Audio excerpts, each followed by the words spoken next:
Eu gostaria de dirigir-me ao Dr. Epaminondas. Por que o senhor está aqui? Como é que o senhor chegou à nossa instituição? Por estranho que pareça, sabe? O meu pai, advogado militante, a vida inteira advogado militante. Mas ele certamente foi o maior de todos os incentivadores da minha carreira do Ministério Público. Sempre compreendeu os meus desejos, das minhas esperanças, dos meus sonhos de ser do Ministério Público, e ele se transformou num grande incentivador. Eu que tantas vezes viajava com meu pai pelo interior, me surpreendia pelo fato de a primeira coisa que ele fazia em cada comarca que ele chegava é a visita ao promotor de justiça. Ele se apresentava ao promotor de justiça. Estivesse ele na qualidade que tivesse, como advogado ou como assistente do Ministério Público, mas pelo respeito enorme que tinha a instituição pelo trabalho que o Ministério Público fazia. Isso me fez crescer em mim essa admiração, esse sonho de ser promotor de justiça, cada vez mais incentivado por ele. Então, eu, desde a Faculdade de Direito de Milton Campos, poucos sabem disso, mas a minha primeira experiência com o Ministério Público foi de estagiário informal do Ministério Público, que eu fui da professora, minha amiga hoje, Sônia Diniz Viana, que é hoje juíza federal. Mas eu viajava com a professora Sônia até a comarca de Jaboticatubas, e com ela trabalhava. E aí, depois disso, fiz o concurso, em 1983, examinado por você, Cabral, e tantos outros baluartes do Ministério Público. Segui a minha carreira, nomeado promotor de justiça de 1984. Você tem uma origem sindical, né, da Associação Mineira do Ministério Público, e depois, sob a sua orientação e com a influência política, né, e a penetração que o Castelar tinha na classe, né, vocês fizeram uma verdadeira reviravolta no Ministério Público, né? Fala um pouco sobre essa época. Eu tinha uma relação muito próxima com o Castelar desde das nossas lutas sindicais. Então, o Castelar foi nomeado, ganhou a eleição, foi nomeado, nós trabalhamos muito assim. E eu fui chefe de gabinete do Castelar, nós fizemos assim, um trabalho muito próximo mesmo, muito próximo. E nós fizemos assim, esse foi um momento histórico mesmo, né? Um momento assim, notadamente um momento de questão de reviravolta em matéria de estrutura para trabalhar, matéria do próprio primeira sede própria, estrutura para os promotores do interior. E algumas coisas que não se pode deixar de atribuir ao Castelar mesmo, na nossa administração, que foi a questão relativa a questões significativas, como, por exemplo, a folha de pagamento que veio por cá, essas coisas assim históricas. Foi um momento assim de crescimento enorme, né, de folha de pagamento. Nós todos sabemos o que é isso. A questão do remanejamento seletivo, que embora de juridicidade assim ainda contestada hoje, de uma importância institucional e até social pela situação que esses servidores das caixas ficaram. Então foi muito interessante, muito significativo. E você se lembra bem, o Denival também se lembra bem, que nós fazíamos política de uma outra forma, durante todos os anos. A política hoje se faz de uma forma muito mais informatizada, nós temos e-mails, nós fizemos política durante muitos anos assim, com a nossa presença física, com a nossa garganta, com a motivação, sabe, com o trabalho assim mesmo de acalentar a alma e os espíritos. Foi muito significativo mesmo para essa participação na gestão do Castelo. Era até denominado o Ministério Público dos Novos Tempos, Ministério né? dos Novos Tempos, exatamente com o objetivo de fazer aquela verdadeira transformação mesmo. Eu gostaria que você falasse um pouco sobre os seus primeiros anos como promotor de justiça e como foi seu primeiro júri, falar sobre o trabalho nas comarcas por onde passou. Eu fui nomeado promotor de justiça em março de 1984 e fui sozinho para Sabinópolis, solteiro, mas fiquei solteiro 2 meses, apenas 2 meses. Voltei, me casei em junho e voltei para lá com a minha esposa, que lamentavelmente não está entre nós, mas já faleceu. Mas nós somos muito, muito felizes, tá? Muito mesmo. Tenho muita saudade daquele tempo. Mas no outro mundo, né? No outro mundo, nós saímos daqui, íamos até Santa Maria do Itabira, que era um pouco mais de 100 quilômetros aqui. De Santa Maria do Itabira até Sabinópolis, terra. Muita terra, e não tinha um posto de gasolina, não tinha absolutamente nada, né? Nós agíamos sob comando de carta. A carta chegava assim, o senhor está designado para fazer uma sessão de júri na comarca de São João Evangelista. Olha, não havia nem a coragem de se ligar para o procurador-geral para poder questionar. Aliás, não havia nem coragem nem telefone, né? Porque no procurador-geral não tinha telefone e a cidade de São Paulo não tinha telefone. Tinha um telefone no gabinete do prefeito e um telefone público na praça. E como eu era noivo, eu tinha aquela obrigação de ligar assim todo dia. Às 8 horas, se você se recorda, às 8 horas da noite, que era a tarifa mais baixa um pouquinho, assim, às 8 horas da noite, para ligar para a noiva ainda. Mas fui lá, então. O primeiro juro que eu fiz, eu me lembro do nome, não completo do réu, não vou me esquecer nunca do nome dele, assim, por razões que eu vou contar aqui. Cujo prenome é Pedro, não vou dizer o resto, não, acho que nem devo dizer, nem sei da situação desse rapaz até hoje.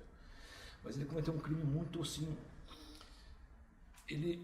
para vocês que são promotor de justiça, vão entender, ele matou a noiva numa noite de Natal. Uma coisa gravíssima, mas estou dizendo para vocês do júri, porque o Cabral sabe disso. Na noite de Natal dá a fala do Ministério Público um colorido todo especial para poder tratar essa coisa. Então, esse moço estava preso. E ele cometia coisas que eu não posso dizer aqui que ele fazia com a noiva. Eu não posso dizer aqui as coisas que ele fazia. Ele efetivamente era um sujeito assim, meio alterado, do ponto de vista físico. Eu fui fazer o júri. Então, acho movido um pouco pela minha juventude, pelo desejo, e acho que por algumas virtudes que eu tenho. Posso não ter a virtude assim da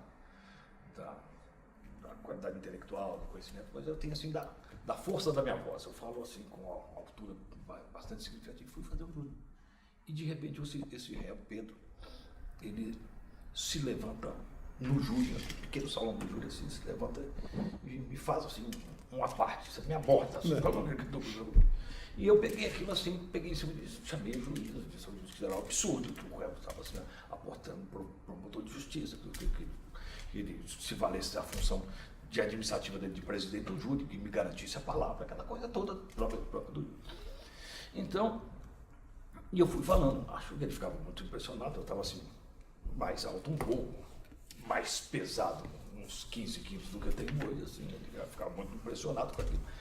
E eu falando, assim, pela parte dele, acho que eu fui com uma voz um pouco mais calorosa, e comecei a falar mais assim, lá pelas tantas, esse réu levanta novamente e disse, promotor, filho de uma puta, eu vou te matar. Aí, aquela confusão danada, eu chamei o juiz, me garantisse ali também, agora não só a palavra, mas a minha integridade física também, aquela coisa toda, tudo, coisa do júri. E eu tinha chegado naquela manhã na comarca de Sabinópolis, naquela época havia as casas de juízes e promotores que hoje são proibidas por lei, mas eram requisitos para ser comarca naquela época. Tinham 2 casas geminadas, iguaizinhas de juiz e de promotor. E eu cheguei lá na comarca com num Opala velho, com um colchão, uma televisão e um porta-malas lotado de livro, é o que eu tinha. Então, depois do júri, claro que depois de uma coisa dessa, abordando o promotor, ele foi condenado a 18 anos.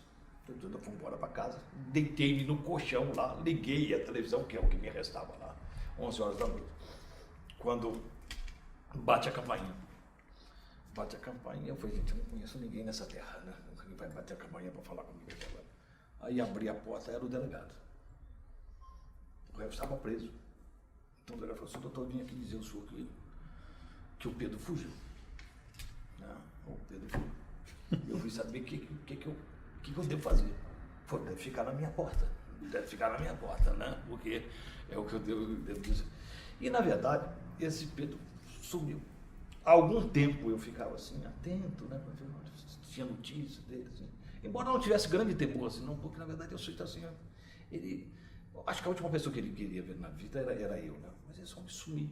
Alguns anos depois ele foi assim, ouviu na rádio, assim, lá de São Paulo, assim, que ele dedicava uma música para a mulher que tinha matado, sabe? Um negócio terrível. Mas isso foi a história do meu primeiro jogo. Depois ali naquela região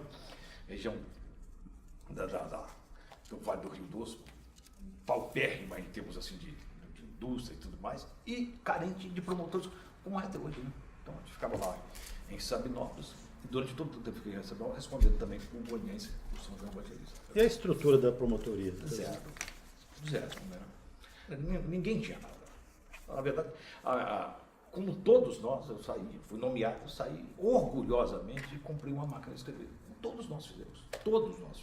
Não fiz nada mais que todo mundo fazia. Não tinha uma prateleira, não tinha uma cadeira, não tinha absolutamente nada. E nós sabemos disso porque naquela época, onde o Poder Judiciário não nos emprestava alguma coisa, nós não tínhamos. Não tinha nenhum patrimônio. Então, como eu não tinha nada, eu fui procurar lá no Cerro alguma coisa que me permitisse trabalhar. Né? Uma mesa e uma cadeira, coisa que eu falei. Comprei uma mesa de fórmica, né? As mesas de tomar café, comprei com aquele. E fiquei com essa mesa de fórmica, que era uma mesa de cozinha. E aí, ficou lá trabalhando.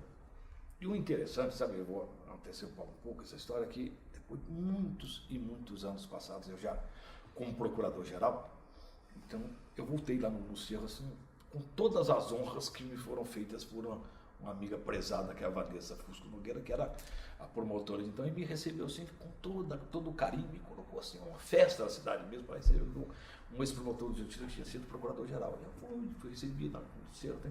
E aí entrei no fórum, naquela salinha que tinha sido assim, o meu gabinete, né? E cheguei, aí o gabinete estava todo estruturado, que nós havíamos estruturado, com livros que nós tínhamos dado, com estantes, com mesa, com computador, com telefone.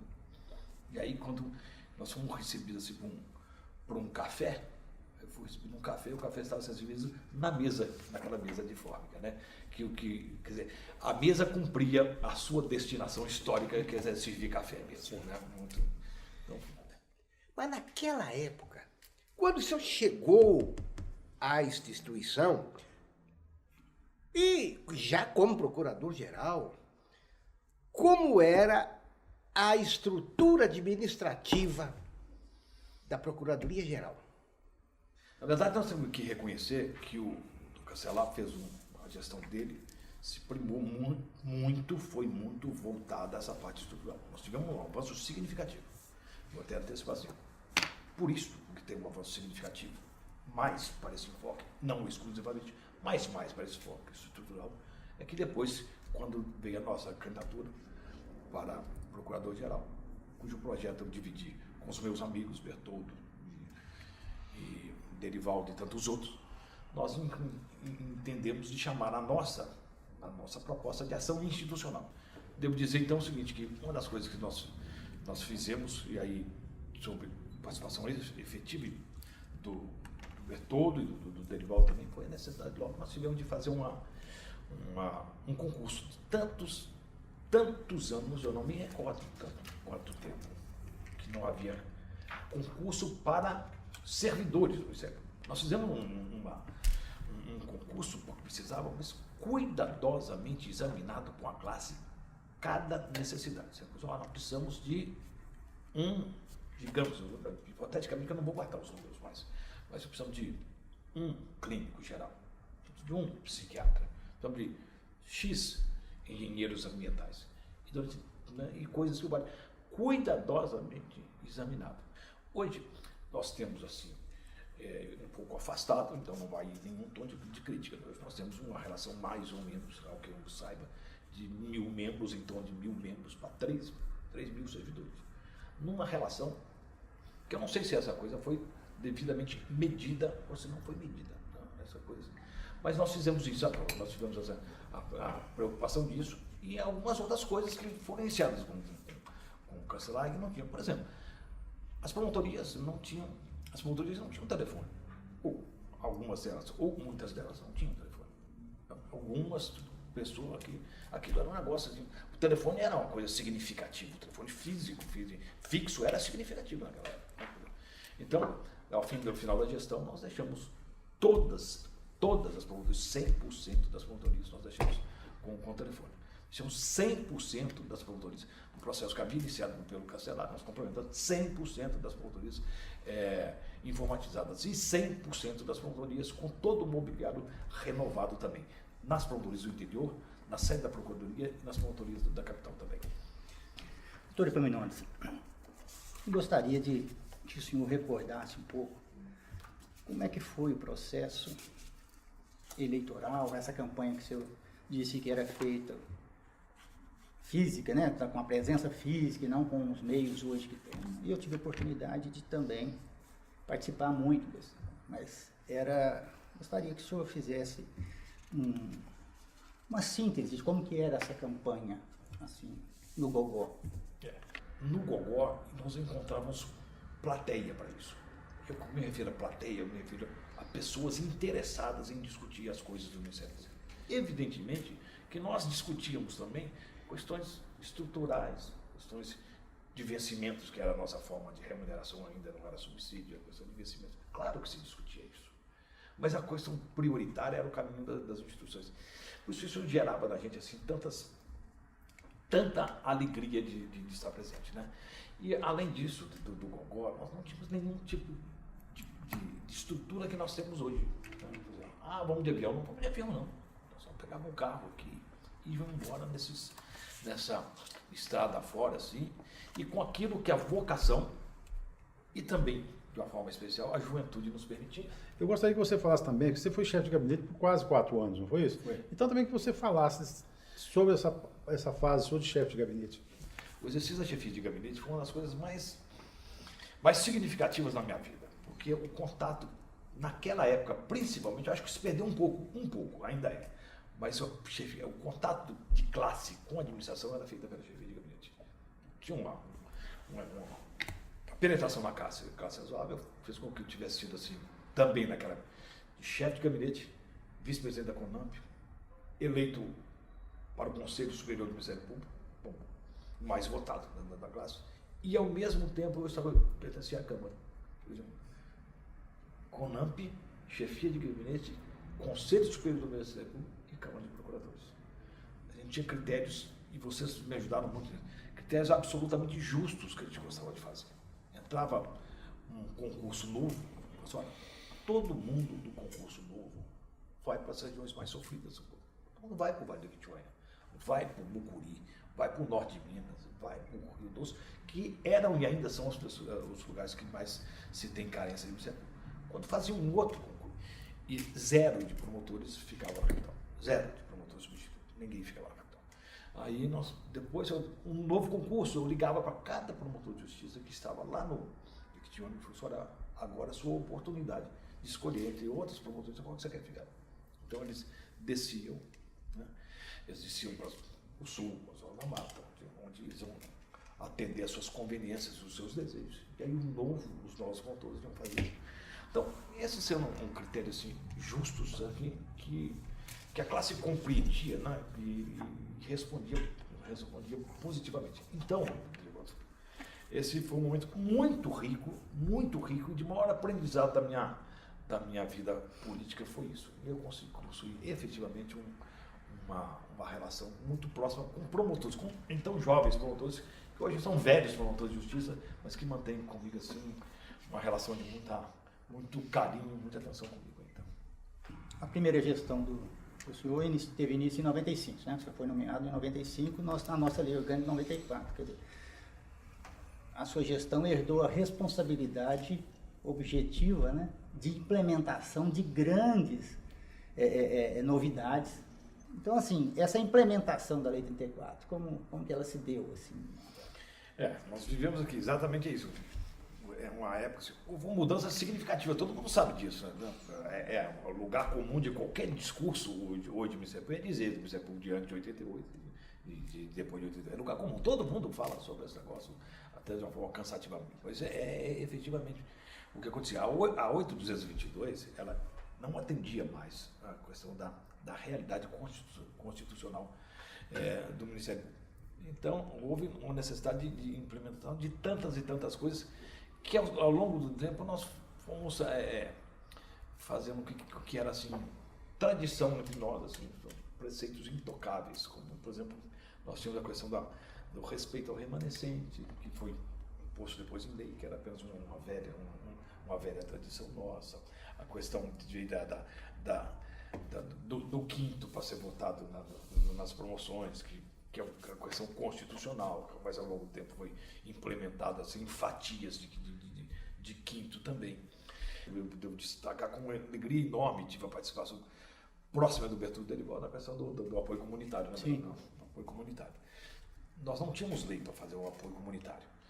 Então, fizemos através da edição de uma resolução, cujo nome eu não me recordo mais, não há necessidade de recusar, mas cuja data eu me recordo foi em 1996. Eu assumi no fim de 95, em novembro de 95 foi minha posse como procurador-geral. Já em 96, nós editamos a resolução da criação da Promotoria de Apoio Comunitário, que foi algo assim, muito assim, tocante. Olha, devo dizer assim, foi emocionante mesmo. A gente chegava naqueles bairros assim, centenas, e não é exagero, centenas de pessoas carentes, pobres, paupérrimas para ser atendidas. E poucos sabem disso aqui. Nós tínhamos um compromisso da questão do apoio comunitário. Quer dizer, todos nós íamos, membros do Ministério Público e servidores, com compromisso. Não se admitia que um único de nós ganhasse uma diária sequer. Nós íamos assim, por vocação mesmo. Mas o doutor Nedas, então, quando ele mandou um projeto de lei à Assembleia, que se transformou na Lei 61, incorporou aquilo à Promotoria de Apoio Comunitário, estava no ato administrativo. Hoje a Promotoria de Apoio Comunitário está na lei. Está na lei, a Promotoria de Apoio Comunitário. Mas o mesmo trabalho é feito de forma significativa, com um nome diferente agora, por razão que você quer fazer. Nos dois mandatos de procurador-geral, havia na renovação do Conselho, se não me falha a memória, era de 2 anos? Um ano. E aquilo era uma disputa, os procuradores se interessavam muito, era uma disputa quase que por um mandato de executivo. Então, se tinha naquela época 9 vagas ou 10 vagas, tinha 20 candidatos, 25 candidatos. Hoje, eu, na condição de membro do Conselho, fui convocado. Nós somos hoje em 9 membros do Conselho, tem 6 convocados. O que se deve a isso? O que o senhor pode nos falar a respeito desse desinteresse hoje, e aquele interesse tão grande como o de hoje, que é tão pequeno, para participar do Conselho Superior do Ministério Público? Eu acho que isso passa por uma série de fatores. A carreira está absolutamente estagnada. Pouco se pode fazer. O Conselho hoje está se dando, está trabalhando com questões relativas à inquérito civil. Notadamente é isso, né? Nem tem mais estágios probatórios para algumas pessoas aí, nem naquele volume. Inquérito civil. Nós não temos mais aquela parte política muito interessante que se fazia de uma movimentação séria da classe. Né? Muitos editais, você atende aqui, você atende lá. Acho que um pouco por isso, né? Essa parte, talvez a parte mais significativa disso. Mas acho também que nós ficamos com muitas regras, sabe? As regras que nós temos hoje, que até por uma necessidade, de uma exigência, me parece um pouco exagerada, do Conselho Nacional do Ministério Público, que deixou assim, os conselheiros um pouco assim, com as mãos amarradas no critério, principalmente no critério de merecimento. Nós trabalhamos hoje, você está no conselho, sabe disso, trabalhamos hoje essencialmente com antiguidade. Então, nós perdemos um pouco assim a possibilidade de examinar o mérito, sabe? Então, e é uma questão até complicada, porque nós estamos assim, na prática, suprimindo um critério que é constitucional. Os jovens promotores, hoje, certamente, a não ser que uma transformação muito grande, não se tornarão procuradores. Muitos deles terão dificuldade de chegar à capital, salvo se tiver uma alteração muito grande dentro da carreira. Isso deixa assim, meio assim, maneta o membro do Conselho Superior do Ministério Público, que então se desinteressa por essa parte assim, do incentivo à carreira. Acho que passa por aí. Qual a sua opinião, pessoal, sobre a eleição do chefe da instituição? Por mais que algumas censuras podem ser feitas, algumas críticas não censura podem ser feitas, olha, porque assim, porque algumas são mesmo, olha, como um antigo procurador vai se dirigir a um jovem promotor para poder dar satisfação, essas coisas. Okay. Mas isso tem todo um conteúdo histórico de características, de uma instituição que tem características eminentemente políticas, como a nossa. Eu apenas acho que nós podemos caminhar ainda no sonho. Porque, na verdade, nós encontramos uma questão que foi significativa, que foi a lista tríplice. Mas dizer que a lista tríplice é o sonho da classe, não é. O sonho da classe, desde antes de 88, é que nós pudéssemos eleger o nosso procurador-geral. Mas esse foi uma forma mitigada de nós encontrarmos a efetiva independência da instituição, porque era muito mitigada com a questão do procurador-geral, não só o que era escolhido livremente pelo governador do estado, mas pelo que significava a ausência de mandato. Né? O que nós temos hoje de importância é o mandato, ainda que seja do procurador-geral. Nós temos defeitos, claros, defeitos. Tivemos passagens assim, não muito grandes, mas de gente assim, que acabou sendo escolhido tendo integrado a lista com um número de votos que não lhe dava legitimidade de classe para lá. Mas ainda assim, com o mandato preservado, desde que não incorresse em grave violação dos seus deveres como chefe da instituição.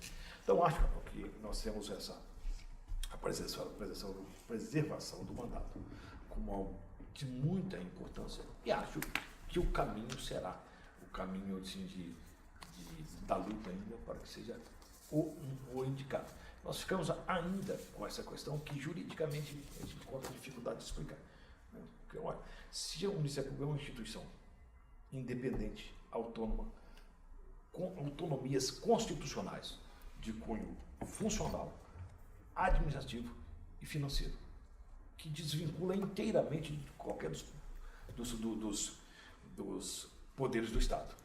Aí nós encontramos uma dificuldade apenas conceitual. De dizer, mas como é que se explica, e a questão é conceitual, como é que se explica, então, que ela não está no seio das outras instituições, mas o procurador-geral seja nomeado pelo governador do Estado? É um poder executivo nomeamento. E aí nós caminhamos assim para a questão conceitual da explicação jurídica, que passa pelo sistema de freios e contrapesos. Não é? Mas ainda assim há dificuldade, e que não faz cessar em todos nós o sonho de ver um dia a indicação da vontade da classe. No seu segundo mandato, nós tivemos, foi publicada uma resolução que instituiu a matrícula dos servidores, dos membros e servidores do Ministério Público. Nós éramos vinculados ao Executivo, todos eram vinculados ao Executivo, a matrícula era do Estado. E depois, na sua administração, no segundo mandato, foi instituído, através de uma resolução, a matrícula de membros dos servidores. Eu queria que você falasse a respeito da resistência, se houve alguma resistência por parte de alguns órgãos do Estado e de alguns membros da instituição. Eu queria que você falasse um pouco sobre ele. Eu acho que nós passamos um trabalho, era do MASP para o MAMP, né? A matrícula do servidor público para a matrícula do Ministério Público. Olha, só nós, eu de você de uma forma especial que estava aí nessa função de diretor-geral, que significa, ou em termos de hoje, que será um adjunto administrativo. Você sabe qual o significado disso no passo do nosso reconhecimento de autonomias e independências mesmo. Então, na verdade, o trabalho de convencimento junto ao governo do Estado, não posso dizer que tenha sido uma grande dificuldade, embora a resistência aqui acumular. E acho que a coisa passou na classe assim, meio assim, quase que sem percepção. Né? Eu acho que houve alguma percepção, mas não daquilo, do tamanho que isso significa. Né? O significado disso primeiro para as facilidades de ter uma matrícula própria. Isso, poucas pessoas, a não ser aqueles que têm a experiência administrativa, saberão compreender as facilidades que criou. E segundo, o significado, porque a gente não tinha percebido isso. Essa é que é a verdade. Na gestão do Cancelar não se percebeu isso. Olha, nós tiramos a folha de pagamento, trouxemos para nós a folha de pagamento, passamos a conhecer os atos todos subscritos pelo Procurador-Geral, todos os atos de autonomia administrativa, tudo isso. Mas ficava essa coisa do MASP, que nos vinculava formalmente ao Poder Executivo. Então, acho que tem um significado muito grande e que passou desapercebido. Mas foi aquele quase que o rompimento final entre o Ministério Público e o Poder Executivo.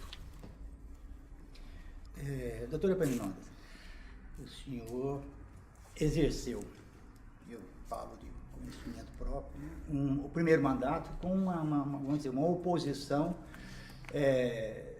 cerrada, mas uma oposição pela oposição, né? E tanto é que o segundo mandato conquistado foi também conquistado no voto, né?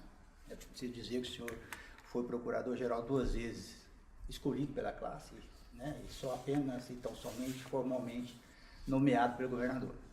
E disputou com o Dr. Francisco Márcio, que hoje é um dos maiores apoiadores que o senhor tem, né? E o segundo mandato ele teve uma característica bacana, que foi assim uma pacificação do Ministério Público, né? Houve uma mudança de entendimento sobre o que é ser oposição, que oposição, né? Então foi um período de, vamos dizer assim, de pacificação daquelas tendências mais acirradas, né? E o segundo mandato então transcorreu num clima de tranquilidade, de efetividade, né? Das conquistas, a solidificação de tudo isso, né? A completa independência do MP. Gostaria que o senhor recordasse um pouco os fatos do segundo mandato. A oposição ela não consegue se sedimentar, não consegue se institucionalizar por ser oposição, só por oposição. Ainda que eles tivessem com essa questão raivosa, o primeiro mandato, como foi disse, foi conquistado no voto, eu cabecei a lista. O segundo mandato também foi alcançado no voto, também eu cabecei a lista. Isso significa dizer, a leitura aritmética dos votos, é de que a oposição não tinha sustentação na maioria da classe. Voltando um pouco, os nossos concursos sempre foram uns concursos muito difíceis. E nunca que se aprovava o número de candidatos, o número de promotores que para suprir as necessidades do Ministério Público. E a magistratura sempre com um número superior de magistrados. Então, sempre aquela deficiência de membro do Ministério Público com relação à magistratura. E da mesma forma de servidor, que antes do nosso do concurso, que eu acho que foi o primeiro concurso de vulto no Ministério Público, o quadro de servidor era muito restrito. E, em razão disso, surgiu o indeferimento do gozo de férias e em contrapartida, a possibilidade de indenização. Eu queria que o senhor falasse um pouco sobre essa questão. Surgiu a partir de estudos que demandaram tempo, você sabe disso, nós pensamos nisso, nós refletimos, examinamos sob o ponto de vista institucional, sob o ponto de vista social e, notadamente, sob o ponto de vista jurídico, de precedentes do Supremo Tribunal Federal, da compreensão disso, com uma preocupação enorme disso. Né? Então, nós entendemos que, olha, ninguém pode sair de férias. Não se criou, como você está dizendo, criou-se a venda de férias. Não é venda de férias. Venda de férias, certo? É proibido por lei, não há venda de férias.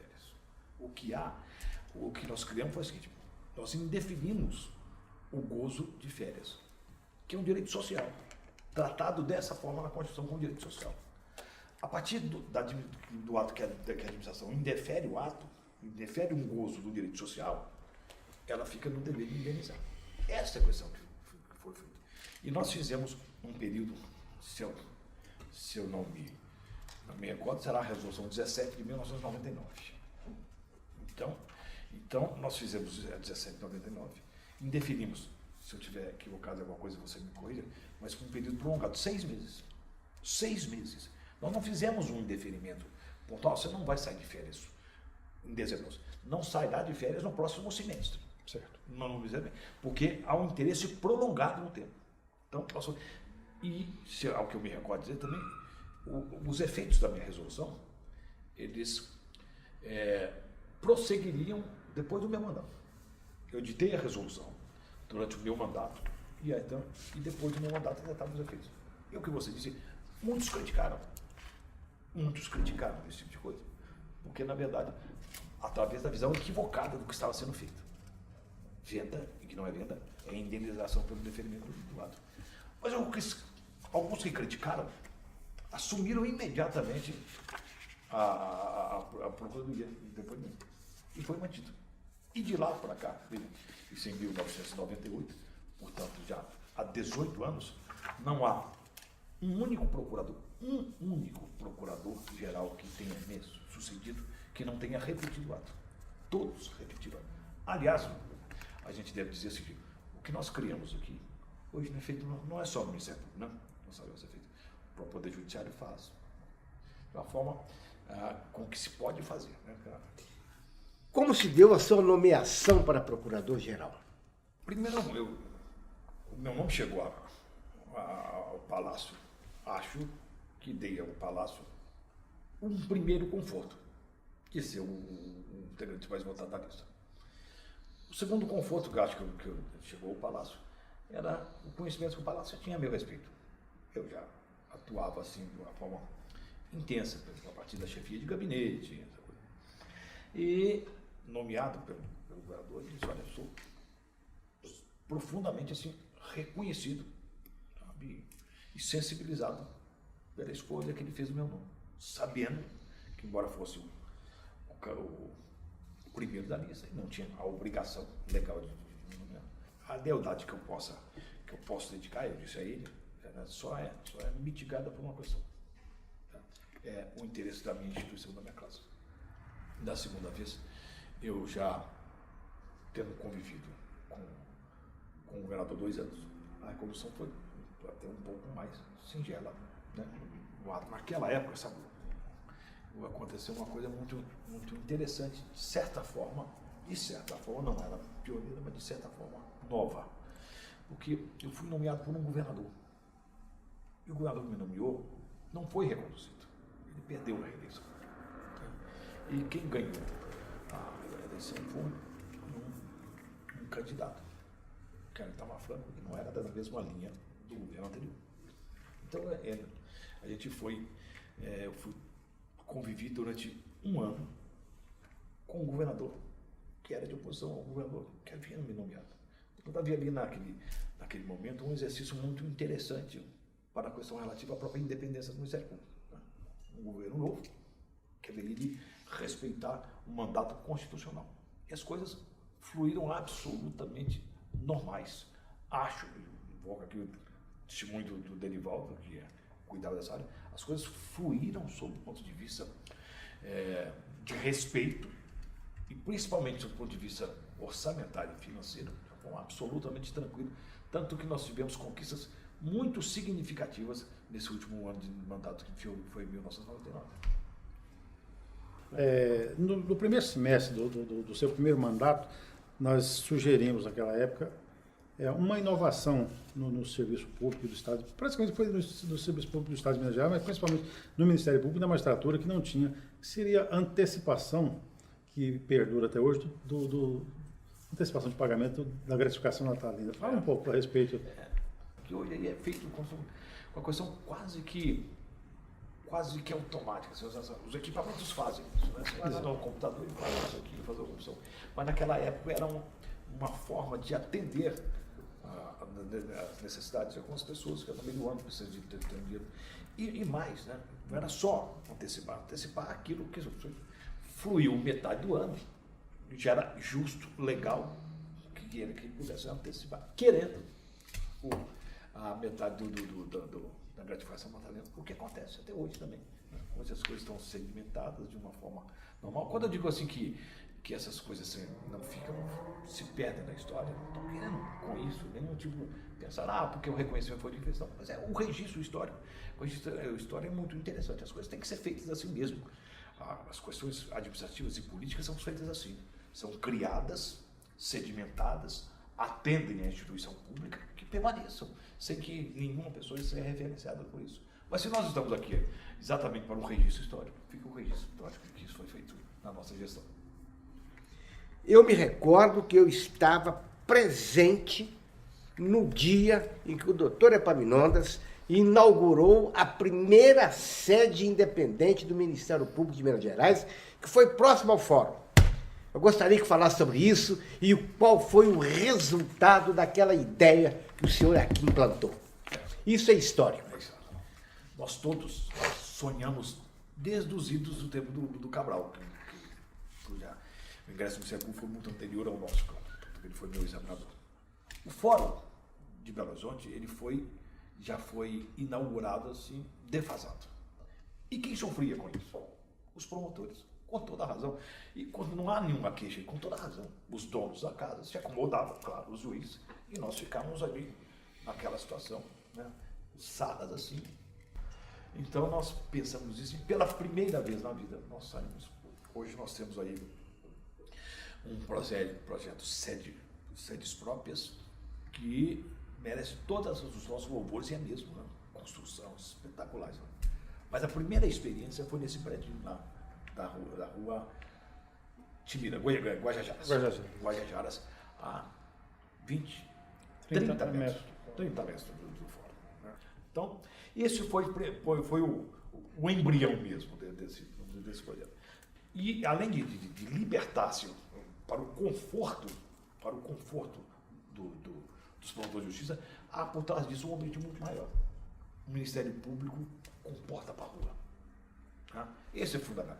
Então, isso foi passar ao cidadão que quer, e nós tínhamos, por exemplo, a Promotoria de Justiça de Defesa dos Direitos Humanos, que é uma promotoria significativa, que trabalhou naquela época com reconhecimento da ONU, né? Da ONU, com o nosso Aurélio, o Afonso, o Sasdé, né?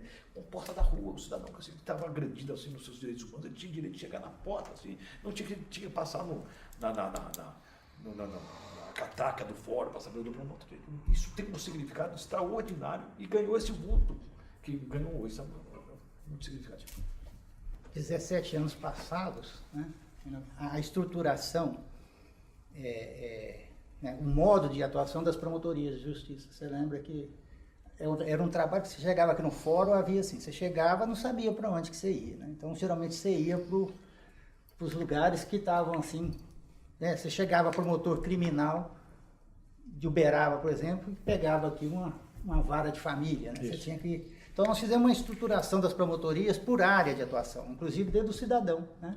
Direitos humanos, controle da atividade policial, meio ambiente. Então, a pessoa que vinha do interior, ela só se inscrevia para a área de interesse, né? De interesse vocacionado, eu acho. Né? Assim, não, eu sou promotor criminal, não tem sentido, né? Eu vir para a família, né? Tem promotores de família que vêm e prestam um serviço muito mais interessante. Então foi isso e perdura até hoje, né? Essa divisão, essa estruturação de atuação.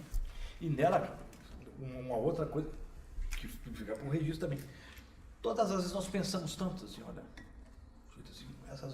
essa a convivência às vezes num fio de navalha que a gente tem com a estatura, embora respeitoso, mas é aquela coisa, olha, os senhores trabalham, dizem eles, os senhores trabalham menos do que nós trabalhamos no civil. Pô, mas nós trabalhamos mais do que os senhores trabalham no crime. Afinal de contas, né, o juiz vai trabalhar efetivamente no momento que ele vai pronotar uma decisão. O promotor cuidadosamente estudou o inquérito para fazer uma denúncia. Hoje as coisas mudaram, sabe? Mas ele que cuidadosamente se ocupa de produzir a prova, nós trabalhamos muito mais com isso. E dentro dessa estruturação, nós temos até hoje, por força disso, 2 promotores atuando em cada vara criminal, que não tem nenhum objetivo, nunca teve nenhum objetivo de que tivesse alternância de cumprimento de audiência, de audiência para aquilo, não. É exatamente a manifestação clara, concreta do que nós pensamos. Como nós trabalhamos mais, temos mais necessidade, nós temos ainda hoje. Então toda essa estrutura ainda está mantida, essa que nós criamos lá com o promotoria do cidadão e tantas outras. Antes do seu ingresso no Ministério Público, e depois como dirigente máximo, nós tivemos a lei complementar 40 de 81 e a lei de ação civil pública. Que o senhor falasse os avanços da instituição dessa lei, o avanço para a instituição ao longo desses anos? Eu acho que essa questão referente aos direitos públicos, difusos, coletivos, essa foi um ponto assim fundamental assim, para o crescimento da instituição, naquele lugar comum. De promotor criminal, um promotor que está atuando de todas as áreas. No seu segundo mandato, você institucionalizou a criação das Procuradorias de Justiça, definindo as atribuições, tudo. Fala um pouco a respeito da criação das Procuradorias de Justiça. O mundo hoje é um mundo da especialização. O mundo hoje não é um mundo atacado, não. Então hoje nós temos, olha, o Cabral não podia sonhar nisso quando ele era promotor do Tribunal do Júri. Hoje você tem os procuradores de justiça dos crimes dolosos contra a vida, só atuam nisso. Hoje nós temos, por força disso, Cabral, as pessoas às vezes não ficam com a importância disso. Uma procuradoria de habeas corpus. O habeas corpus era tratado assim como o filho feio da história. Ninguém vai para o habeas corpus. Mas como assim vai para o habeas corpus? Talvez seja o habeas corpus a matéria mais importante que nós tenhamos em segunda instância. pela natureza da lesão, por exemplo, a liberdade, a restrição da liberdade, né? E por um outro aspecto também, de todos, é onde o Ministério Público se manifesta pela primeira vez a Procuradoria de Habeas Corpus. Então, essa coisa, a estruturação horárias, a fixação pela Câmara de Procuradores, a autonomia que tem as procuradorias de fixação de regras internas ali, deu um passo assim, muito grande para a história da instituição. Doutor Manolas, o senhor já foi diretor do CEAF. Foi. O senhor se recorda daquele tempo, de alguma coisa? Eu me recordo muito, com muita alegria mesmo, assim, que eu já dirigi o CEAF, assim, mas a verdade seja dita, o CEAF de dimensões um pouco diferentes. Nós trabalhávamos com seminários, trabalhávamos com questão relativa aos estagiários, como estão ainda nisso, mas o CEAF ganhou dimensões muito grandes depois disso, né? Como tudo a seu próprio tempo. Hoje nós temos uma estrutura extraordinária, mas naquela época já pensávamos assim, esse caminho, digamos, acadêmico do CEAF, extrapolasse um pouco aquela mesmice, aquela coisa um pouco mais reduzida, de prestar orientação àqueles que vinham como prestando concurso no Ministério Público. A gente já cuidava dos cursos de ingresso. Doutor Epaminondas, eu vou fazer então, para finalizar essa agradável entrevista, esse agradável encontro, duas perguntas. E a segunda pergunta vai subdividir em 3 pequenas perguntas. É um questionário. Seria assim, a primeira pergunta, lembrar que nas suas gestões, então, foi também inauguradas audiências públicas, né? Por que isso foram criadas, né? A segunda pergunta, eu gostaria que você se referisse, né, à figura paterna do professor D.S. Fulgêncio, né, que granjeou e granjeia a admiração, o respeito, né, de toda a comunidade jurídica.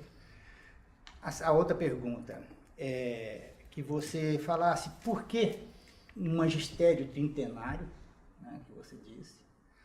E a última pergunta, você juridicamente está num processo de envelhecimento. Né? O que significa isso para você? Bom, por etapas. Então, se eu me esquecer de alguma das muitíssimas perguntas que você me fez, sempre me lembro aqui agora. Primeiro, as audiências públicas foi também uma boa lembrança. Nessa coisa nessa vocação, nesse objetivo que nós todos traçamos juntos, porque foi o tempo que eu estava na Procuradoria Geral de Justiça, um trabalho coletivo.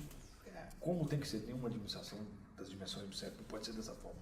Então nós fizemos a primeira audiência pública exatamente para que o Ministério se apresentasse com essa vocação plural que ele tem de todas as áreas e pudesse obter assim, da comunidade todos os seus desejos, todas as interferências que a gente pudesse ter. Então é uma coisa era tão significativa e tão plural, tão assim ampla, que nós tivemos, inclusive, a primeira audiência pública foi em Goiás. A primeira audiência pública foi em Goiás. E eu me refiro a Goiás de uma forma muito significativa também, que foi feita lá pela minha passagem por lá. Goiás é uma cidade muito fincada lá no Vale do Rio Doce. Você vê assim como é que a gente tinha vocação. Eu fui promotor de Sabinópolis, estrada de terra. Meu grande sonho era ser promotor de Goiás. Não sei como é que as coisas mudam. Hoje você não consegue achar um promotor de Goiás. Eu não consegui entrar em lista para Goiás. A situação era inteiramente outra. No tocante assim, a meu pai é um sujeito assim, que eu posso assim dizer assim, gostei de achar um resumo do meu pai, para dizer o que ele significa para mim. Ele é um pai amigo, né? E ele é meu ídolo. Então, essa é a referência que eu tenho aqui. Você conhece, meu pai é meu ídolo geral. Meu pai é meu ídolo. Primeiro, como pai, como marido. Meu pai hoje está com 91 anos. Ele é completar recentemente, quem conhece sabe o que eu vou dizer aqui, quando ele completou 60 anos de casado, meu pai ainda faz declaração de amor para minha mãe. Né? Então meu pai chegou assim, à beira da cama, a mãe já doente, assim, fez uma declaração de amor daquela assim, de nem os filhos deram conta de não chorar. Né? Então, meu pai é um ser humano assim, fora assim, ele é a grande referência que eu tenho. Meu pai é um assim, o homem assim, com quem eu aprendi as coisas do direito, num mundo que é diferente do que nós temos hoje. E eu já caminho para o lado do magistério também. Eu aprendi no meu. Eu tive a alegria de ser aluno do meu pai. Ele deu aula de direito penal para mim, deu aula para mim, para minha esposa, já falecida, também deu aula, e deu aula para minha filha. Você vê uma história assim completa. Então, eu aprendi com meu pai o direito penal, que o Cabral também lecionou de outra época. Mas o direito penal que eu aprendi com meu pai e de outra época não é o direito penal que se ensina hoje, ou que os professores tentam buscar hoje. Hoje nós temos o direito à impunidade. Isso é que na sala de aulas ensinam, olha, pouco importa o tipo de crime que tem acontecido. Ele fala, olha, mas essa formalidade não foi observada. Olha, mas isso assim, sabe? Essa questão do Supremo Tribunal Federal agora relativizou a questão relativa à presunção de inocência. Olha, eu acho que o enfoque é outro. Eu acho que nós trabalhamos no Supremo Tribunal Federal uma redefinição, a questão de modificar o conceito de trânsito em julgado. Essa é a questão, porque na verdade nós temos assim, Cabral, você que é mais, assim como eu, um pouco mais antigo que eu, mas assim como eu, capaz de testemunhar isso aqui. A questão relativa, por exemplo, ao trânsito em julgado para o Ministério Público era uma construção jurisprudencial. Só isso que era. A reforma de 84, da parte geral, é que trouxe isso para lá. Num conceito novo de trânsito em julgado. Colocou lá. Não parece que é um conceito novo de trânsito em julgado? A questão da lei de ficha limpa, que permite a inelegibilidade do cidadão a partir de uma condenação por não colegiado. Nessa mesma linha de pensamento, nós temos o Supremo Tribunal Federal. Eu me lembro disso, eu só posso dizer o seguinte, eu aprendi com meu pai o direito penal, que é ensinado na preservação dos grandes valores que o direito penal tutela. Né? Dos valores maiores que são no direito penal, a vida, a honra, a integridade física, o patrimônio. É esse o direito penal que eu aprendi com meu pai, extasiado de ver meu pai falar. E esse é o meu caminho, do magistério. A respeito do meu pai, sabe, eu só lamento a coisa, não ter tido a oportunidade de gravar um júri do meu pai para dar aos meus filhos a exata dimensão do que foi a tribuna do júri. Cabral foi tantos anos isso, e ele não é obrigado, e nem deve concordar com o que eu vou dizer, porque devo dizer assim o que eu penso. Se achar que tem uma conotação da idolatria que eu tenho pelo meu pai, pelo amor do meu pai, retiro o que eu vou dizer. Papai é o maior de todos os fenômenos do júri que já passaram pela história do meu pai. Meu pai, para ser justo e fechar essa história toda assim, o que eu devo a meu pai, eu devo a minha mãe também. Né? A mãe é assim, é o ser humano mais manso, mais denso, mais assim, de maior bondade que eu conheci na minha vida. E eles representaram um casal assim, que serve, disse a vocês, meus pais, agora, 2 anos para trás, eles são mais velhos, não sabem. Mas ainda, assim, até 2 anos atrás, casados em 1953, porque eles se casaram em 53, portanto, há 63 anos. Eu tenho o privilégio de ter, aos 60 anos, quase 61, ter pais vivos, pai e mãe vivos. Mas os dois, assim, todos andando de mãozinha dada ainda, sabe? Então é uma coisa muito significativa. Então, só pai, não sei se eu respondi todas as suas perguntas. Pode dizer assim que esse ano, eu agradecer a todos vocês assim, por um momento único mesmo, assim, tão significativo de reviver a minha história, quer dizer, a história significativa da minha vida, da qual eu tenho um orgulho enorme de ter participado, deixado o registro de ter sido procurador-geral, ter sido acompanhado, dividido o trabalho de amigos tão significativos como o Bertoldo, irmãos mesmo, o Derivaldo, o Cabral, meu amigo e meu vizinho, moramos no mesmo prédio. O prazer de ter assim, lembrado desse momento tão grande, de poder ter assim, pensado, refletido, ter dito um pouco sobre a minha vida, que embora tenha tido muitas dificuldades, minha vida é muito rica, pais vivos, significativos, exemplos para a minha vida, filhos assim extraordinários, amigos queridos assim, e a vocês todos que puderam propiciar isso aí, uma alegria enorme. É preciso então, doutor Epaminondas, que no momento em que nós estejamos encerrando, infelizmente, essa conversa, gostaria de dizer que é preciso que Vossa Excelência, ao final de suas palavras, olhe para aquela Câmara e frente a frente àqueles ou com aqueles com os quais o senhor se vai se encontrar num futuro bem distante, o senhor diga hoje qual é a sua visão do Ministério Público do futuro? Qual a mensagem que o senhor deixa, então, para os promotores de hoje e para os promotores de amanhã? Vossa Excelência está diante do futuro com a palavra aberta. Pois bem, Cabral, eu diria àqueles que ingressam, que ingressarão, que estão aí contribuindo com a sua juventude para o Ministério Público, eu digo primeiro, posso deixar um registro do meu sentimento, de ter sido inteiramente feliz na minha instituição. E ainda, já disse, sou inteiramente feliz na minha instituição.